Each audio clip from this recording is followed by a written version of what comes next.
लोग जबकि व्यक्ति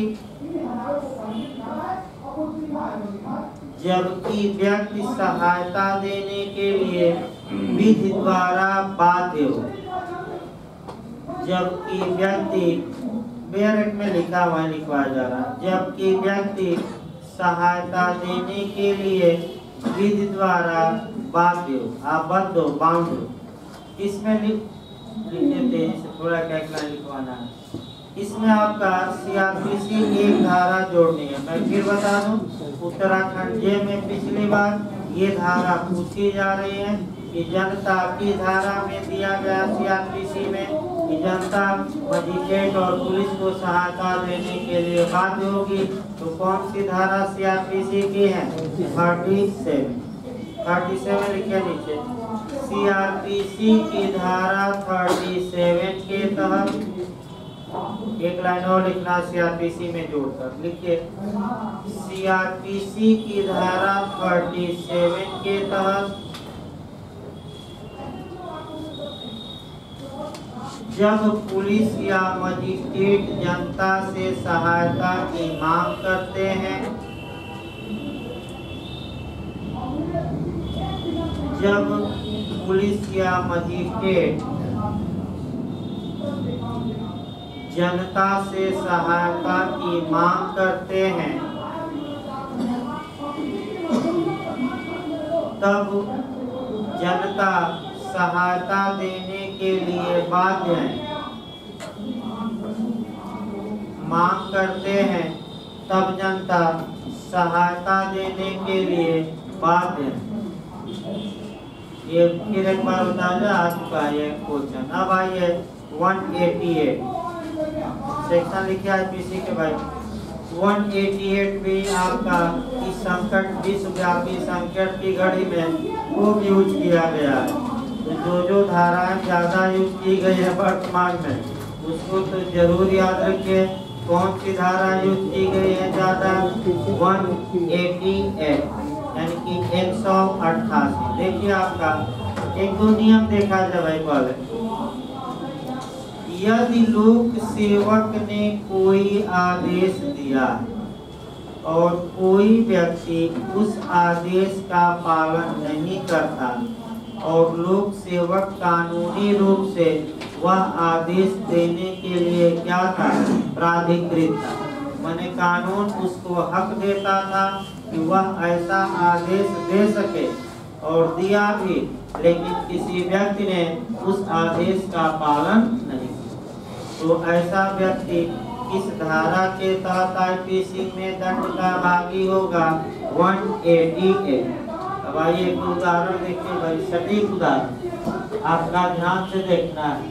पहला उदाहरण आपका देखना है CRPC की धारा 135 का। दूसरा उदाहरण 144 का आपका देखना है।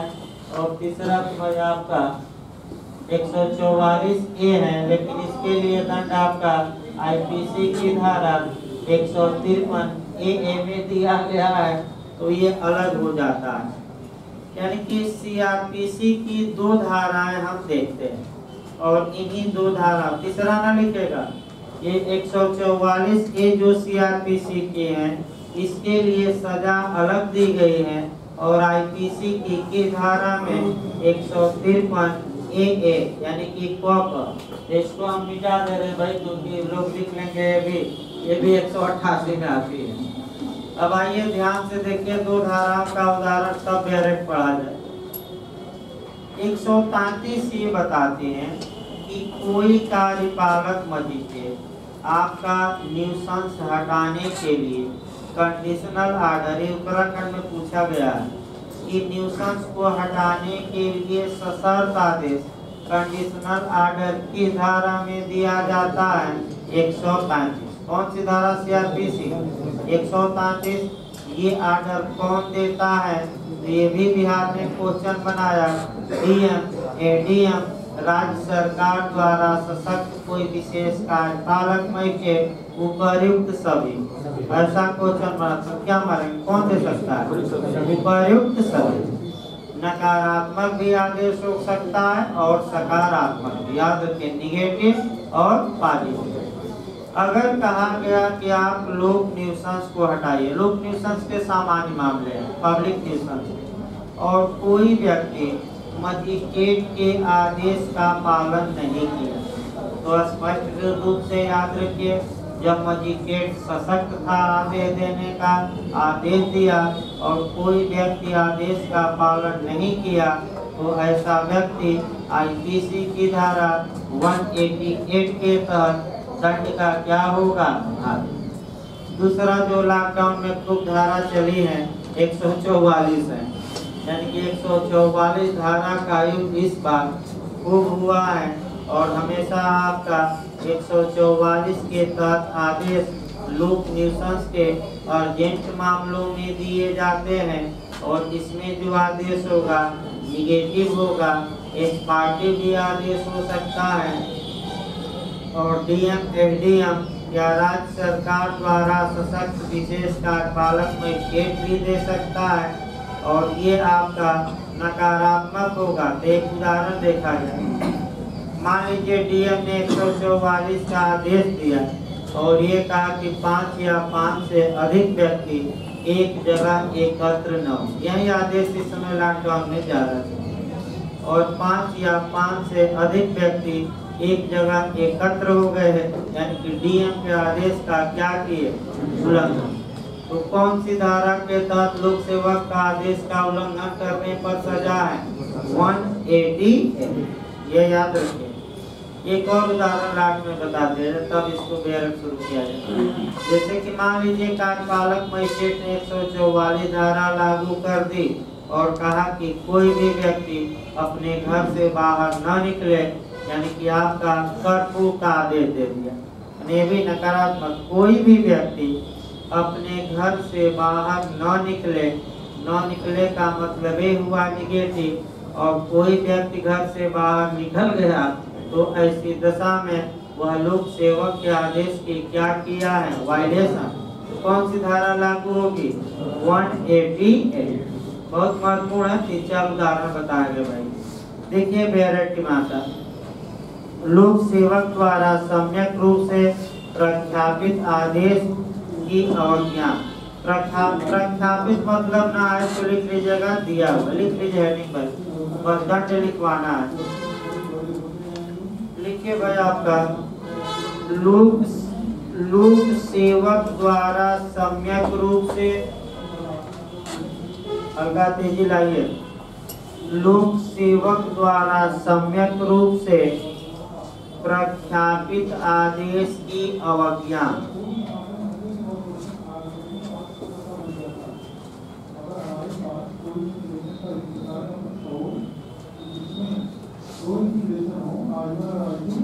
दंड लिखे, 2 प्रकार का इसमें सजा है। पहला लिखे, यदि ऐसी अवज्ञा, पहला लिखे भाई, यदि ऐसी अवज्ञा, 2 प्रकार का दंड है। यदि ऐसी अवज्ञा मानव जीवन, भाई कोरोना काल आया था तो मानव जीवन पर संकट था, मानव जीवन कामा दीजिए स्वास्थ्य पर भी असर पड़ता था, मानव जीवन कामा दीजिए स्वास्थ्य या क्षेम को संकटकारित करती हो, या क्षेम को संकटकारित करती हो, या क्षेम को संकटकारित करती हो, तब सजा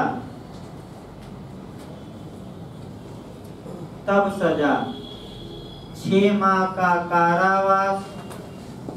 इधर अंदर आकर बैठ के पढ़ना सुबह, अभी मिलना संभव नहीं, आप पढ़ना पढ़िए नहीं तो बीच में नहीं जाए।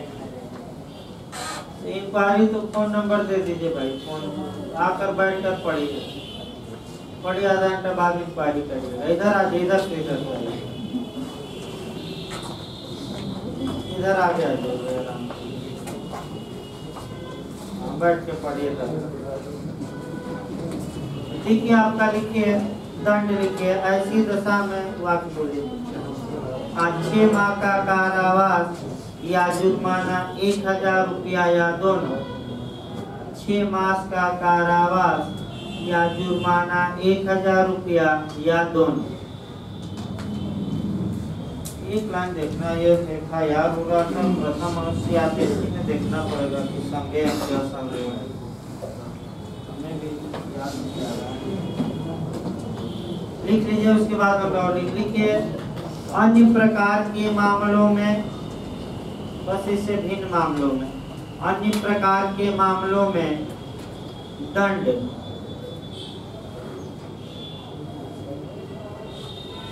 सादा कारावास 1 मास तक का या जुर्माना 200 रुपए। सादा कारावास 1 मास तक का या जुर्माना 200 रुपए या दोनों।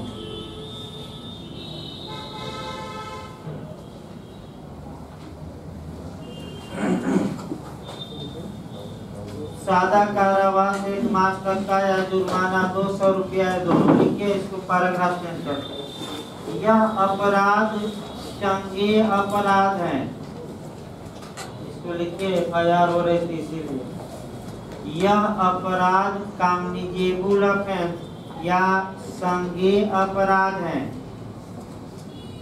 तथा इसमें, अंडरलाइन कर लीजिएगा, महत्वपूर्ण है, इसमें काफी FIR हुई थी लॉकडाउन में। यह अपराध संज्ञेय अपराध है तथा इसमें CRPC की धारा 154 के तहत FIR दर्ज होगी। इसमें CRPC की धारा 154 के तहत FIR दर्ज होगी।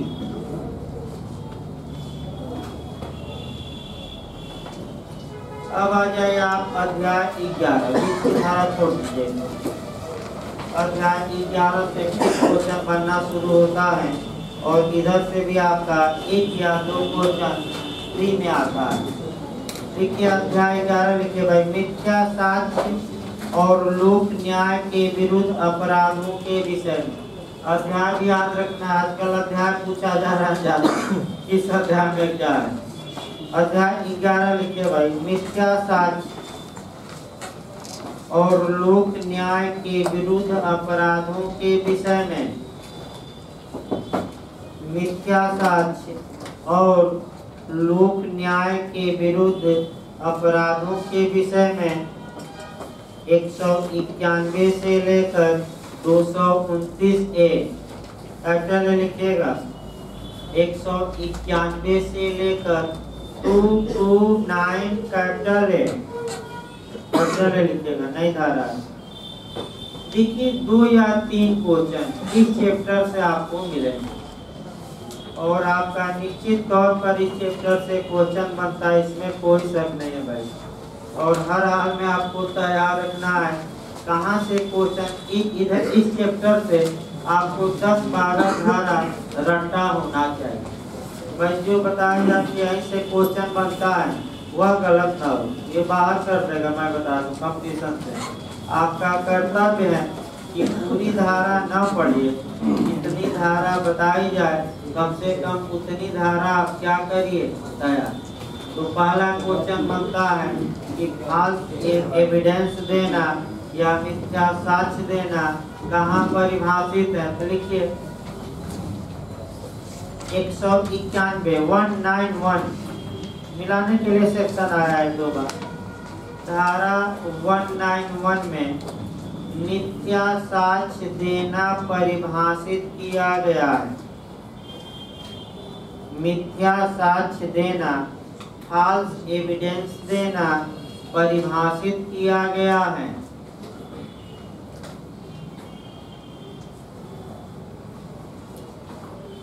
दूसरा लिखिए, धारा 192 में मिथ्या साक्ष्य गढ़ना परिभाषित किया गया है। तब समझा दे भाई दोनों। धारा 192 में मिथ्या साक्ष्य गढ़ना, क्रिएट करना। तो 2-3 उदाहरण देखिए आपका भाई, मिथ्या साक्ष्य देना और गढ़ना। एक आदमी फर्जी वसीयत का निर्माण किया, तो बताइए मिथ्या साक्ष्य दिया कि गढ़ा? चलिए, और न्यायालय में पेश कर दिया। चलिए ठीक है, एक सही बता रहे हैं भाई लोग, कम से कम इतना तो पता है कि मिथ्या साक्ष्य देना मतलब कि प्रस्तुत कर देना, बस दिमाग में रखे। गढ़ना मतलब कि अस्तित्व में लाना। एक आदमी जाता है, ए जाता है और बी के घर में आपका कह सकते हैं कि एक बक्से में आपका कह सकते हैं कि कुछ गहने रख देता है और इस इरादे से रखता है कि पुलिस जाएगी और बी के घर में खोज करेगी, सर्च करेगी, बी को चोरी की सामान रखने के लिए हम क्या दिलवा दें? सजा। तो बताइए मिथ्या साक्ष्य दिया कि गढ़ा? एकदम सही बता रहे लोग, ऐसे ही रटना है, एकदम सही। यानी कि आपका ऐसे ही रटिए, यही उपाय है और कोई उपाय नहीं, बोलते रहिए। देखिए भाई, अब फिर एक उदाहरण देखिए, यानी कि मिथ्या साक्ष्य देना, तो जैसे कि आपका फॉल्स एविडेंस देना, तमाम धाराएं हैं। अब एक तो कोरिलेट किया जाएगा, पूरा तो कोरिलेट करना भाई संभव नहीं, क्योंकि हमें सिलेबस भी थोड़ा स्पीड में बढ़ाना है, लेकिन फिर भी आपका देना, जैसे एक गवाह न्यायालय में गया और न्यायालय में आपका झूठी बातें बताने लगा, तो जब न्यायालय में झूठी गवाही देने लगा तो वह मिथ्या साक्ष्य गढ़ा कि दिया? ये इसी सब उदाहरणों को आपको पढ़ना है और दोनों के लिए सजा भी बाद में जानिएगा, लेकिन सेक्शन याद रखिए और इसके दृष्टांत ज्यादा पूछे जाते हैं। देखिए थोड़ा इसमें घुमावदार क्वेश्चन आते हैं और इलस्ट्रेशन से आपको सतर्क रहना है। भले सेक्शन की बातें न याद रहे, लेकिन दृष्टांत यूपी JUP है, जाकर देखिए, उदाहरण 191 और 192 से ज्यादा बना है। तो भले कुछ ना पढ़ाया जाए, लेकिन उदाहरण तो अब जान ही गए, गणना और मरना। जैसे कि एक आदमी होता है, भाई उदाहरण भी दे दिया जाए। देख रहा हूँ पीछे वाले मायूस हो गए हैं, थोड़ा स्पीड भाई बढ़े आज। जैसे कि एक आदमी होता है गढ़ा और एक होता है पढ़ा, तो ये भाषा किस कहाँ के लिए यूज की जाती है? प्रतापगढ़ कि आपका 100 आदमी पढ़ा है, तो एक प्रतापगढ़ का जो गढ़ा रहेगा वह 100 पर क्या होगा? भारी। जैसे एक बिहारी 100 पर क्या? भारी। एक प्रतापगढ़ी 100 पढ़े लिखों को चरा देगा। इसमें आपका हम नहीं कर रहे भाई, ये कहावत कही जाती है, ये हम नहीं कर रहे हैं, ये नहीं कि हमारा वाक्य है, ये सुनी सुनाई बातें हैं, यानी कि हियर से एविडेंस है, अनुश्रुत साक्ष्य है और आपका फिर बता दिया जाए, हमारा वाक्य नहीं है। तो आइए अब मिथ्या साक्ष्य पहले दिलवाया जाए। दृष्टांत 191 का निकालिए। देखिए आपका, को एक न्याय संगत दावे के समर्थन में जो य के विरुद्ध ख के 1000 रुपए के लिए है, विचारण के समय पर मिथ्या कथन करता है, यानी कि जाके न्यायालय में और फाल्स क्या देता है? गवाह। तो बताइए मिथ्या साक्ष्य दिया कि गढ़ा? दिया। इसमें 191 लागू होगी। इसके बाद आपका सत्य कथन करने के लिए आपका क्या कर दिया? ये भी नहीं।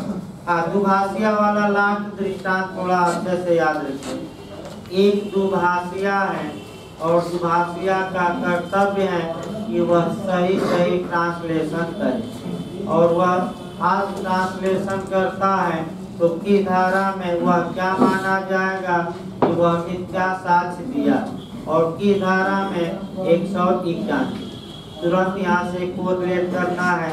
CRPC की धारा, CRPC की धारा में आपका ट्रांसलेटर या दुभाषी का कर्तव्य है कि वह सही उसका भाषांतर करे। पूछा गया है, इसको देखते हैं, हमें भी हल्का सा मिस कर रहा है।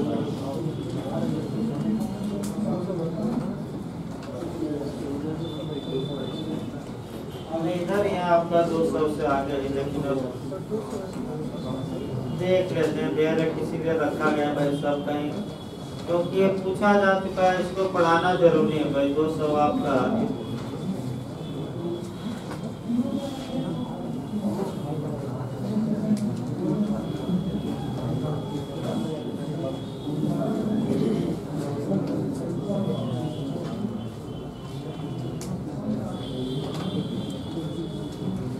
टू 82 है भाई। दुभाषी आपका 282 है। सियात इसको जब भी पढ़िएगा इस दृष्टांत को उसी पर लिखिए, दृष्टांत पर भाई जो लास्ट दृष्टांत है उसी पर आप बेरेट पर लिखिए। किसी के साथ सियात किसी की कौन सी धारा पढ़नी है? 282। ये पूछा जा चुका है 2-3 बार क्वेश्चन दुभाषी वाला, इसको अंडरलाइन कर दीजिएगा थोड़ा। ये मिथ्या साक्ष्य देने में आएगा कि गढ़ने में? देने में। अब गढ़वा दिया जाए और गढ़ने पर यूपी, देखिए यूपी जो आयोग है वह मिथ्या साक्ष्य देने पर ज्यादा विश्वास नहीं करता, यानी कि ज्यादा विश्वास नहीं करता मतलब ज्यादा क्वेश्चन नहीं बनाता। यूपी आयोग जो क्वेश्चन बनाया है लगातार 192 पर बनाया है, और जो 192 का पहला दृष्टांत है या दूसरा यही क्वेश्चन अब तक बना है। देखिए दृष्टांत को एक बॉक्स में जो यह का है इस इरादे से आभूषण रखता है कि वे उस बॉक्स में पाए जाएं और इस परिस्थिति में यह चोरी के लिए दोष सिद्ध ठहराया जाए। तो मैं भी तो यही पहला उदाहरण बताया था कि ए जाता है बी के बक्से में गहना रख देता है, रुपया रख देता है ताकि बी पकड़ा जाए चोरी के जुर्म में, और बी को सजा चोरी के लिए हो। तो यानी कि साक्ष्य दिया नहीं बल्कि साक्ष्य को अस्तित्व में लाया, यानी कि साक्ष्य को क्या किया है? गढ़ा। सतर्क रहिए, दिया कि गढ़ा। बॉक्स वाला उदाहरण अंडरलाइन करिए। यूपी आयोग को पूछा है बॉक्स का, बॉक्स वाला भाई अच्छे से याद रखना है। देखिए आपका दूसरा दृष्टांत देखिए। को अपनी दुकान की बही में एक मिथ्या प्रवृत्ति इस प्रयोजन से करता है कि जब न्यायालय में पेश किया जाए ये एंट्री तो हम इसको पेश करें, लेकिन एंट्री फर्जी है। तो बताइए न्यायालय में पेश कर दिया कि अभी गढ़ा है, रचा है कि पेश किया है? तो कौन सी धारा आएगी? आपका 192। अब इसको भी कोरिलेट करना है। देखिए इसको कोरिलेट एविडेंस से करना भाई आपका।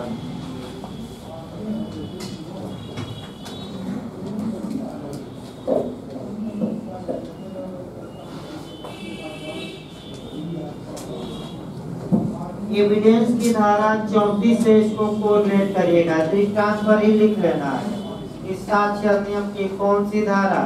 34। दृष्टांत भाई बेरेट पर ही लिख लेना है।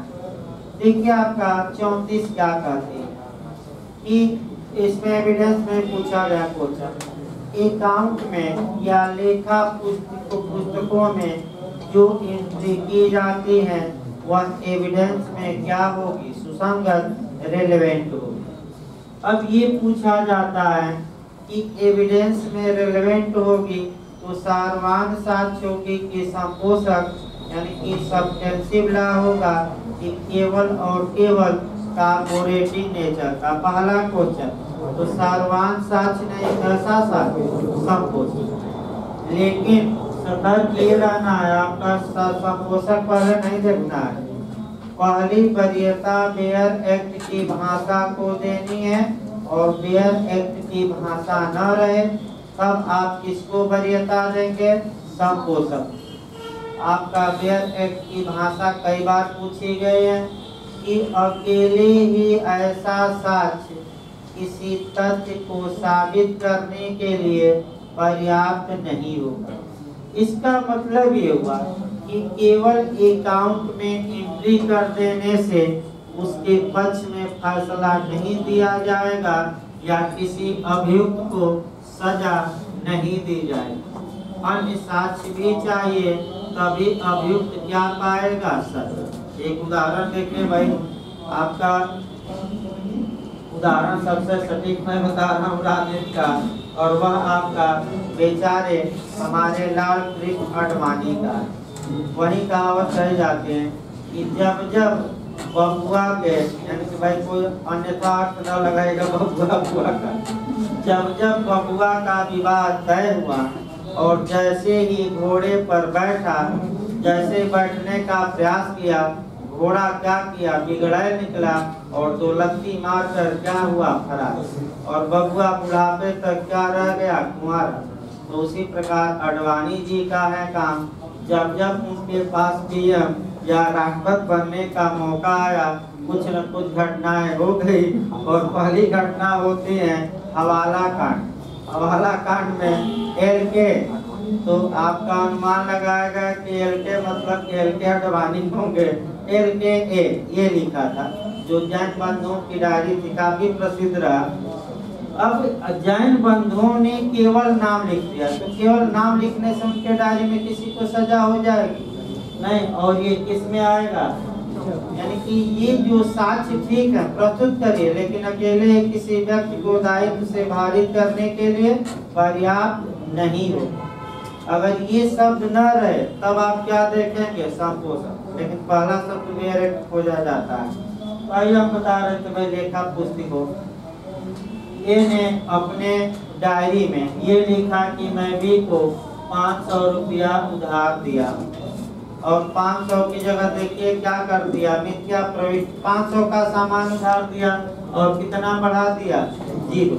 तो बताइए लेखा पुस्तिका या डायरी में या अकाउंट में मिथ्या साक्ष्य गढ़ा कि दे दिया। और यही अगर डायरी कोर्ट में क्या करता, केस तो क्या होता, दे दिया। तो एलके अडवाणी का केस काफी इसमें महत्वपूर्ण है और पढ़ाया जाएगा, एविडेंस तो आपको बताया जाएगा। 34 पर क्वेश्चन बनते हैं। लिख देखिए भाई दृष्टांत आपका अगला देखिए। यह का देखिए आपराधिक षड्यंत्र के लिए दोष सिद्ध ठहरा जाए, इसमें भी नहीं पढ़ना है।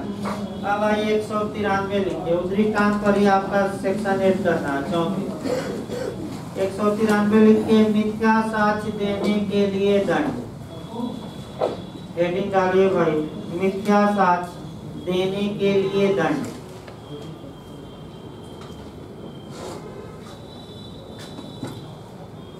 देने के लिए तथा गढ़ने के लिए, दोनों लिख लीजिएगा। मिथ्या साक्ष्य देने और गढ़ने दोनों के लिए दंड। कभी काल पूछ लेता है कि 193 किसके लिए है। एक मिथ्या साक्ष्य देने के लिए सजा का प्रावधान करती है कि मिथ्या साक्ष्य गढ़ने के लिए कि दोनों के लिए।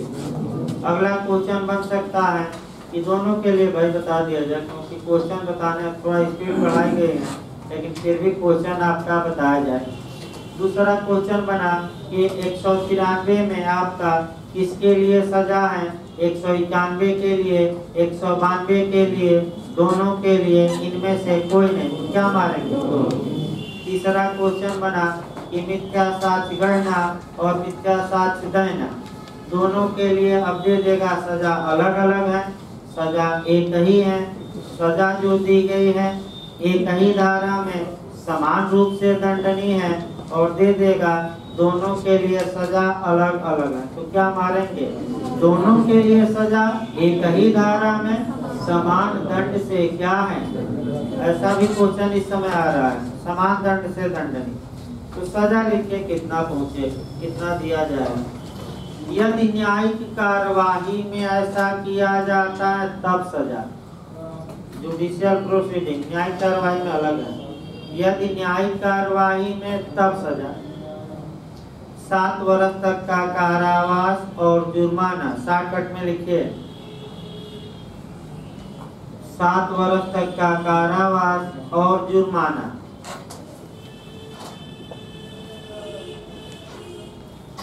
पैराग्राफ चेंज करके लिखिए, न्यायिक कार्यवाही से भिन्न कार्यवाही।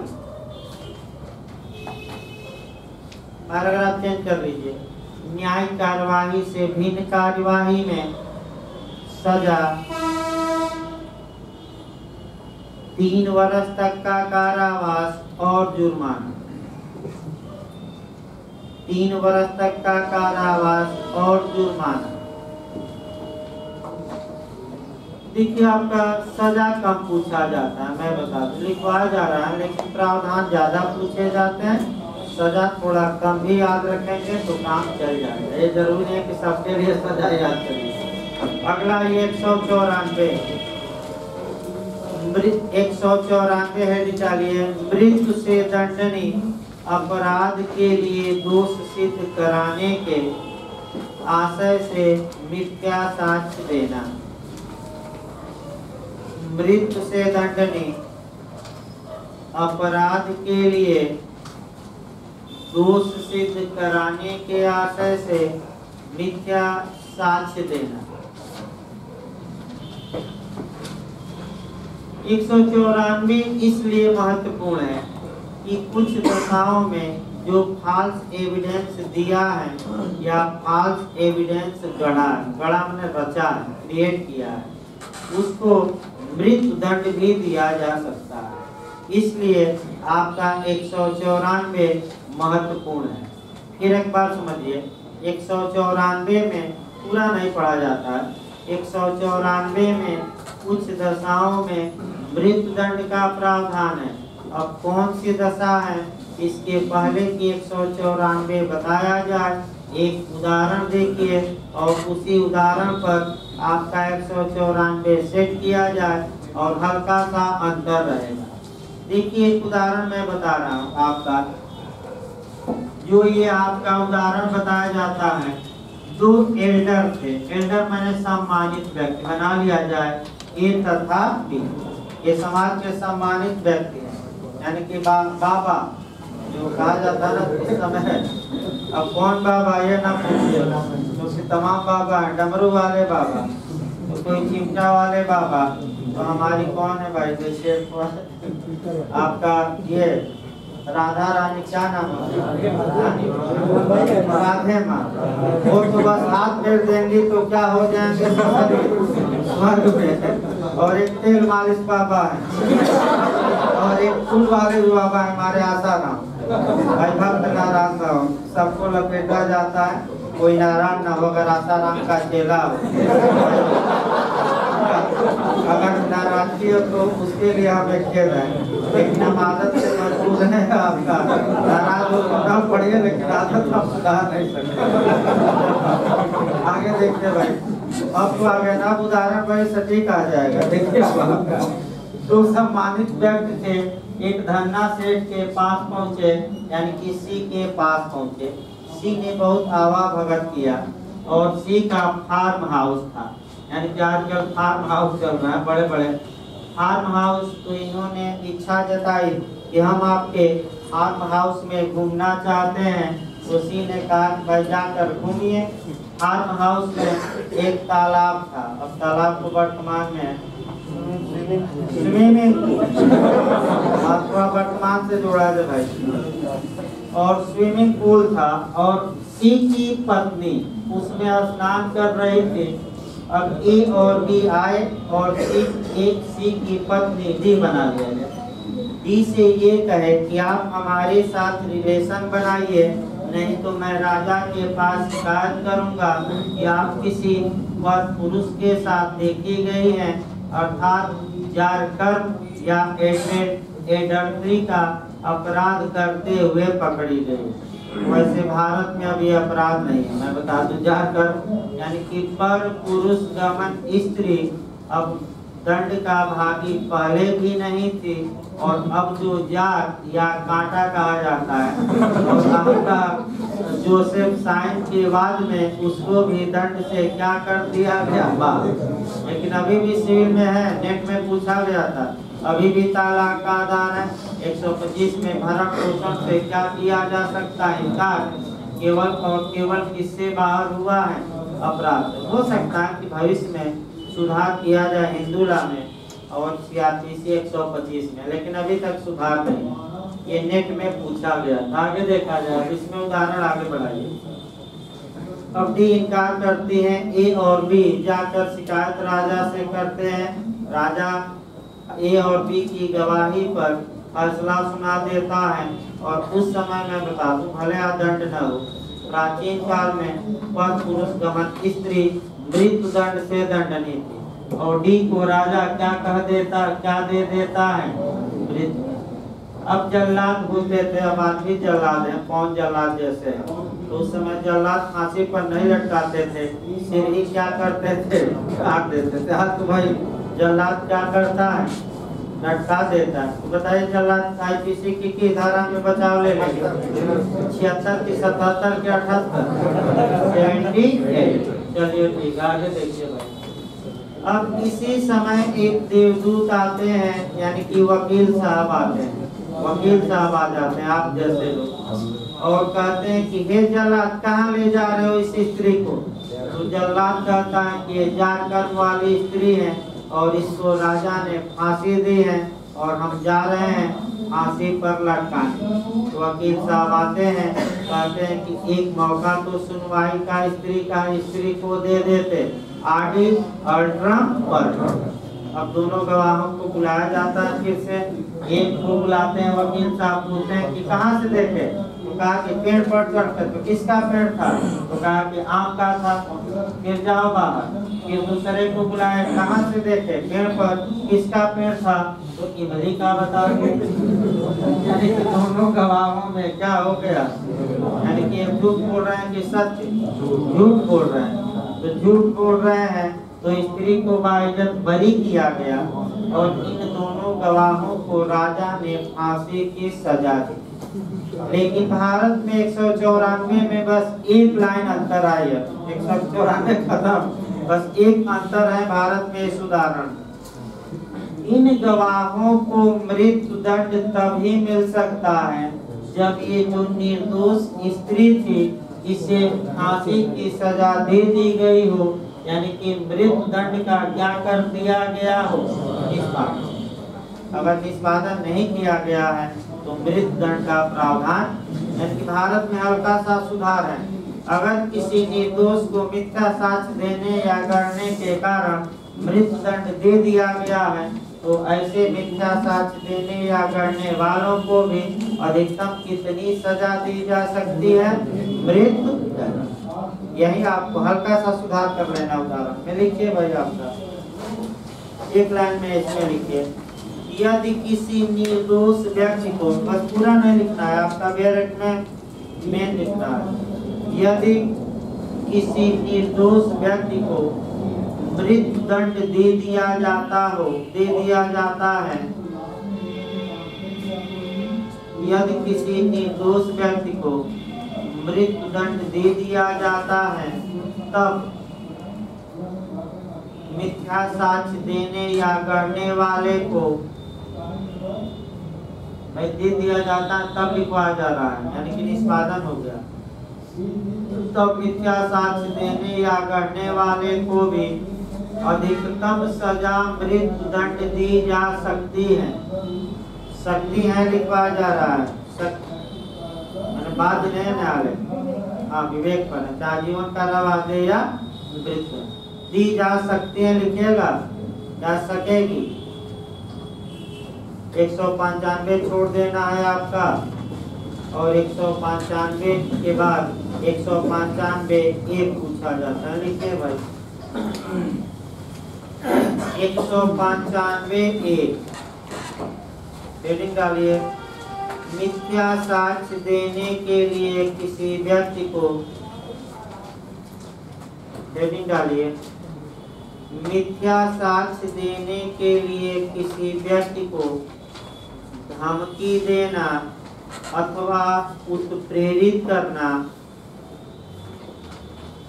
मिथ्या साक्ष्य देने के लिए किसी व्यक्ति को धमकी देना अथवा उत्प्रेरित करना या प्रलोभन देना।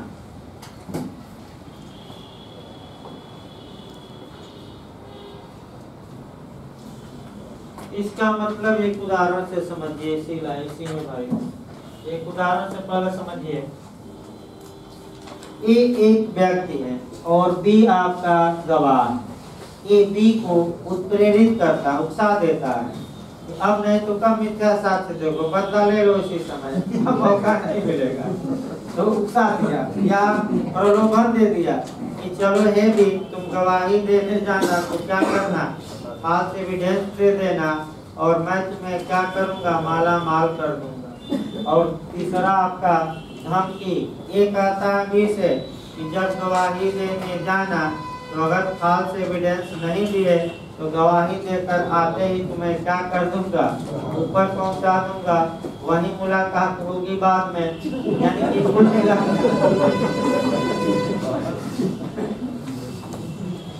कुल मिलाकर ये मामला आया कि गवाह को कोई व्यक्ति उत्प्रेरित करे तो या धमकाए या प्रलोभन दे, और उस प्रलोभन में आकर गवाह क्या दे देता है, मिथ्या।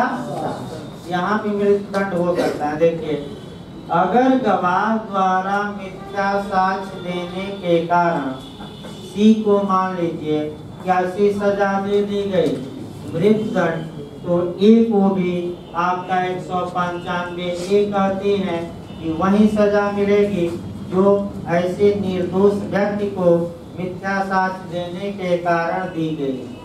इसका मतलब ये हुआ कि 195 ए में स्पष्ट रूप से तो मृत्युदंड नहीं है, लेकिन दिया जा सकता है। कब?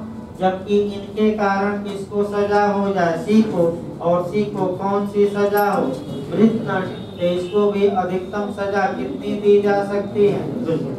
ये किस में आएगा, 194, और ये किस में आएगा, 195 ए। फिर समझिए, अभी हमने बी पर बताया कि बी किस में आएगा, 194 में आएगा, मिथ्या साक्ष्य दिया। लेकिन जो व्यक्ति क्या किया है, उकसा दिया है, जब नहीं तो कब, यही समय है बाजी लड़ाने का।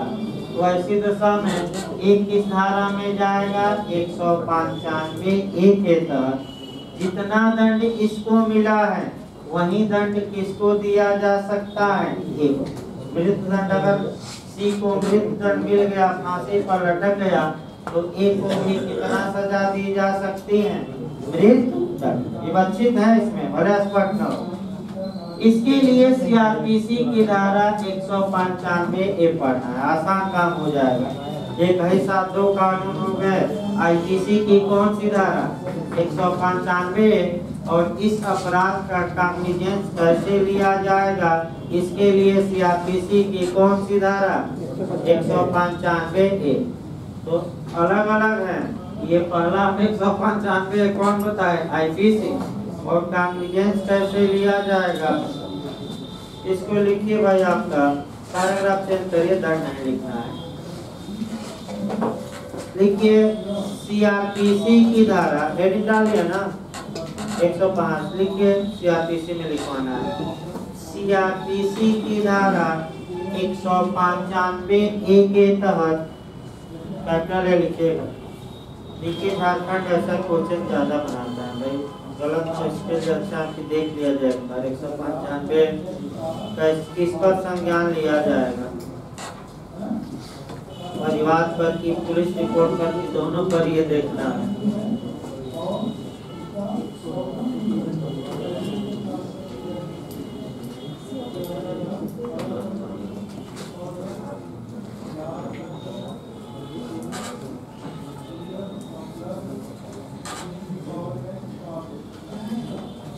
परिवार, लिखिए, 195 ए के तहत धमकी देने आदि की दशा में,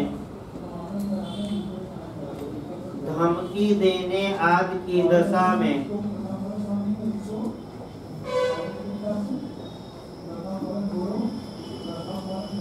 गवाह या कोई अन्य व्यक्ति, मजिस्ट्रेट, गवाह या कोई अन्य व्यक्ति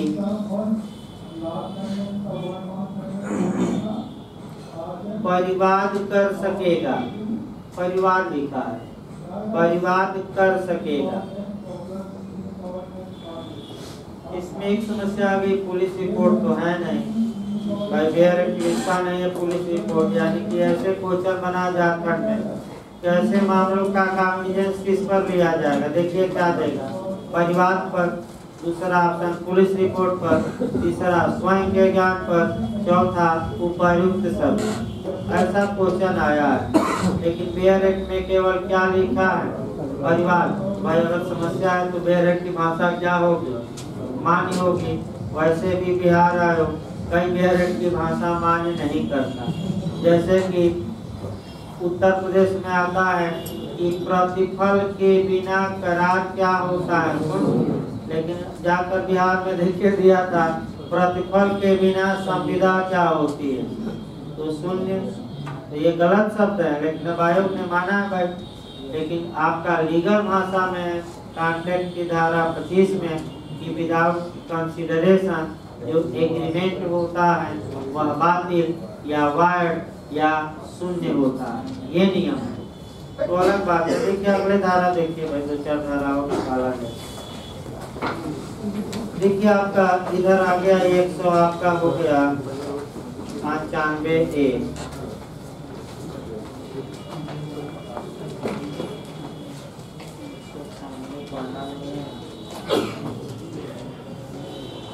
एक 197 एक लाइन लिख लीजिए।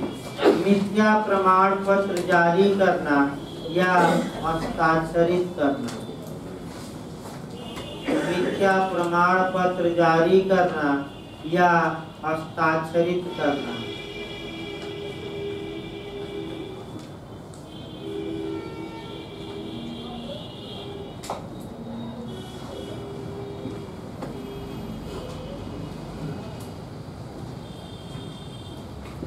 अब आपका 201 और 204 से क्वेश्चन ज्यादा बनता है। याद रखें कौन कौन सी धारा से, 201 और 204। 201 और 204 में एक शब्द का अंतर है। अगर साक्ष्य को ये दे, सतर्क रहिए बस एक शब्द में, यदि कहीं आपको ये लगे कि साक्ष्य को छुपा लिया गया तब 201, और ये लगे कि साक्ष्य को नष्ट कर दिया गया है तो कौन सी धारा, 204। याद रखिए अगर एविडेंस को क्या किया गया है, छुपाया गया तो कौन सी धारा, 201। और जैसे ही लगेगा कि नष्ट कर दिया तब कौन सी धारा।